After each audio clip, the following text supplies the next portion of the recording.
Well, hello. Start of a new week. Time for a new theory recording. This is the, I believe, 14th, maybe 15th theory in a compendium of 50.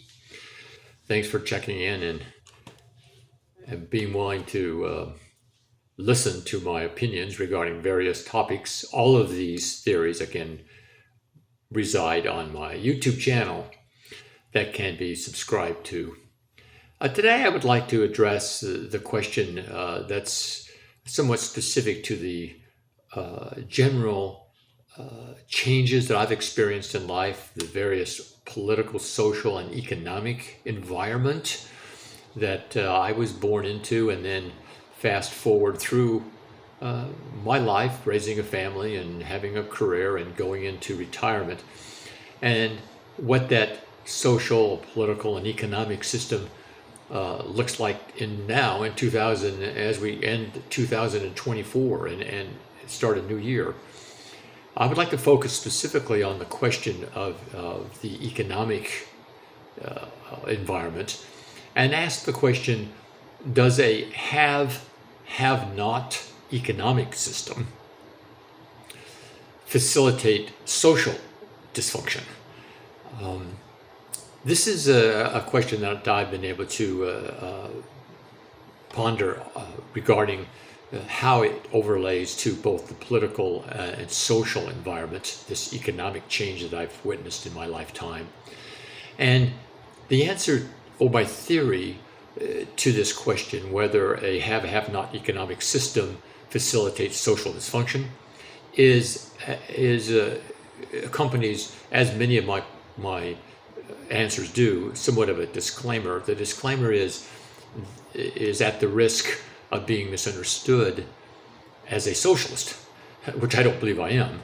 But I'll hold my breath and say that yes, in my opinion, my theory is there is a substantial and real danger to a country whose economic system allows a have-not society to develop and persist. What's my life experience that informs me of this opinion? Well, I lived was born and raised and then lived in my formative years in a predominantly middle-class neighborhood of America. Again, this was during my childhood and teenage years. And the makeup of that neighborhood was very different than what would be classified as a middle class or even an upper middle class neighborhood today in America. For example, around the corner to the home in which I lived, there was a university medical professor and his family. Down the street from my home, 2 doors from him, and 2 doors from him was a city judge. In the other direction, to my home, lived a barber, and next to him was a policeman. Around the corner from all of these neighbors lived a high school teacher, and next to him was a general surgeon. No one lived behind high walls or security gates or had service people regularly landscaping their yards and cleaning their homes.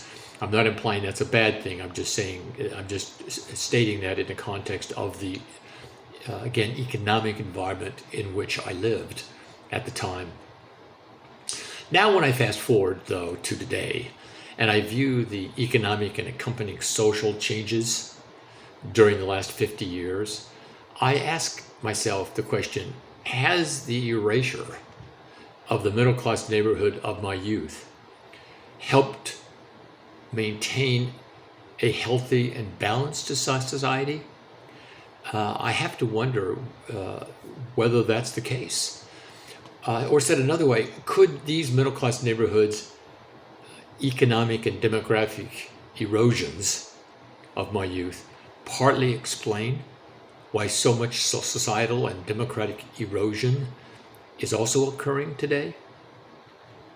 I have to say that in my biased opinion, it has.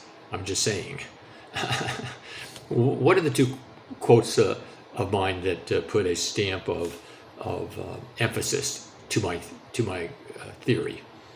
First, well, they're actually just one quote, very relevant again to my opinion.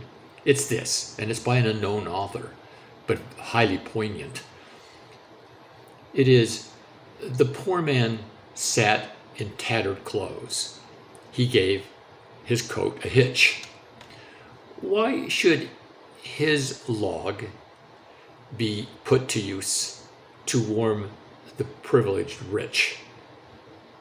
The rich man just sat back next to him and thought of the wealth he had in store and how to keep what he had earned from the lazy and shiftless poor. All right, food for thought.